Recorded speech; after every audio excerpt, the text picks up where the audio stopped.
বিদ্যমান ট্যারিফে কোনোভাবেই নিরবিচ্ছিন্ন বিদ্যুৎ সরবরাহ করা সম্ভবপর হচ্ছে না। ভর্তুকির টাকা যায় কোথায় সেই হিসাব তো আপনারা দেন নাই। পিডিবির এই প্রস্তাব 100% অগ্রহণযোগ্য, যেহেতু তারা জনগণের কোনো স্বার্থ দেখে না। এখান থেকে সরে না আসতে পারলে বিআরসি একসময় গণশত্রু হিসেবে বিবেচিত হবে। বাংলাদেশ এনার্জি রেগুলেটরি কমিশন আইনের বিভিন্ন জ্বালানি আর নিত্যপণ্যের বাড়তি ব্যয়ের মধ্যে এবার বিদ্যুতের দাম বাড়ানোর আনুষ্ঠানিক প্রক্রিয়া শুরু হলো। বিদ্যুৎ উন্নয়ন বোর্ড সকালে রাজধানীর কেআইবি মিলনায়তনে আয়োজিত গণশুনানিতে বিদ্যুতের পাইকারি দাম ইউনিট প্রতি 1.5 টাকা বা 21% বাড়ানোর প্রস্তাব তুলে ধরে বিদ্যুৎ উন্নয়ন বোর্ড পিডিবি।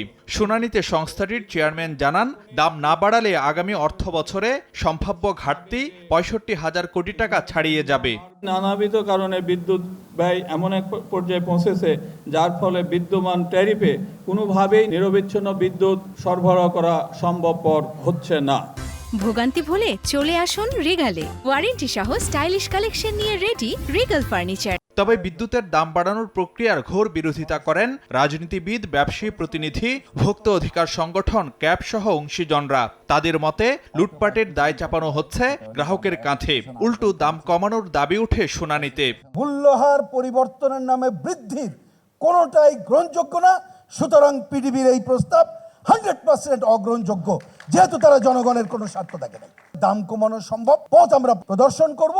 বিদ্যুতের দাম বাড়ালে ডিজাস্টার হবে না। ভর্তুকির টাকা যায় কোথায় সেই হিসাব তো আপনারা দেন নাই। ভর্তুকির টাকা যে ক্যাপাসিটি চার্জে যায় সে কথা তো বলেন না। সংবিধান পরিবর্তনের যেখানে আওয়াজ হয়, কাজ হয়, সেখানে বিআরসিকে পরিবর্তন করে গণমানুষের স্বার্থ দেখার জন্য সেই প্রস্তাব তো আপনারা দেননি। সব হিসাব নিকাশের মূল হলো সরকারের কিভাবে মুনাফা করানো যাবে। এখান থেকে সরে না আসতে পারলে বিআরসি একসময় গণশত্রু হিসেবে বিবেচিত হবে। বিদ্যুতের দাম বাড়ালে বহুমুখী প্রভাবের শঙ্কাও তুলে ধরেন উদ্যোক্তা সহ অংশীজনরা।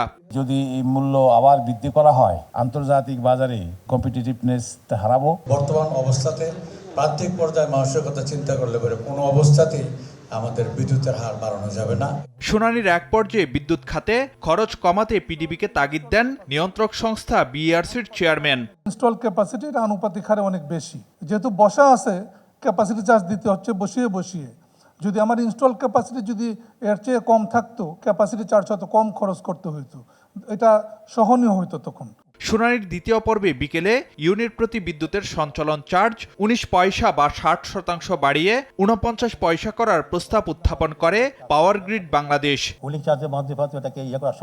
বৃহস্পতিবার গ্রাহক পর্যায়ে বিদ্যুতের দাম বাড়ানোর আবেদনের উপর গণশুনানি হবে।